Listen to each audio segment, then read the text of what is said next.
Hello everyone అందరికీ నమస్కారం అండి.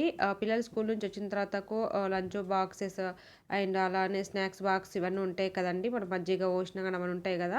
అవన్నీ నేను ఇంకా పిల్లలు రాగానే ఈవినింగ్ వంట అంతా అయిపోయిన తర్వాతకు నేను అన్నీ తోముకొని ఇలా ఒక చిన్న స్టాండ్ కొనుక్కున్నానండి. ఇలా పిల్లలు ఓన్లీ లంచ్ బాక్స్ కోసమే పెట్టుకోవడానికి. ఎందుకంటే పెద్ద స్టాండ్‌లో పెట్టుకుంటే అవన్నీ లోపలికెళ్ళిపోతే నాకు తీసుకోవడానికి ఇబ్బంది అయిపోతుంది మార్నింగు. అందుకే ఇలా ఒకటి చిన్న బాస్కెట్ కొనుక్కొని ఇంక దాంట్లో అన్ని పిల్లల ఓన్లీ లంచ్ బాక్స్ వరకే క్లీన్ చేసేసుకొని దాంట్లో పెట్టేస్తే మార్నింగ్ ఈజీగా బాక్స్ ప్రిపేర్ చేయొచ్చన్నట్టు నేను ఇలా తీసుకున్నానండి.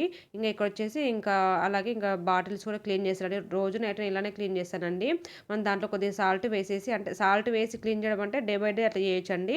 దెన్ ఇక్కడేమో ఇంకా ఈరోజు నేను 2 డేస్ అయింది సాల్ట్ వేసి క్లీన్ చేసి అని చెప్పేసి సాల్ట్ వేసి ఒక 2 మినిట్స్ అలా ఉంచేసి ఇలా మొత్తం షేక్ చేసేసి క్లీన్ చేసి దాంట్లో ఉన్న ఏమైనా మురికి నువ్వుక రాక్ సాల్ట్ ఏస్తానండి నేను.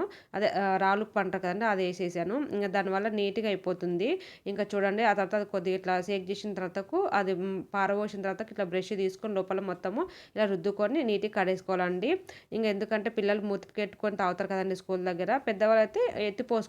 పిల్లలు మూతికెట్టి తాగుతారు కదండీ! అందుకొరకి ఇంక వాళ్ళు తినే ఫుడ్ అంతా దానికి టచ్ అయిపోతదని చెప్పేసి నేను ఇలా క్లీన్ చేసేసుకున్నానండి.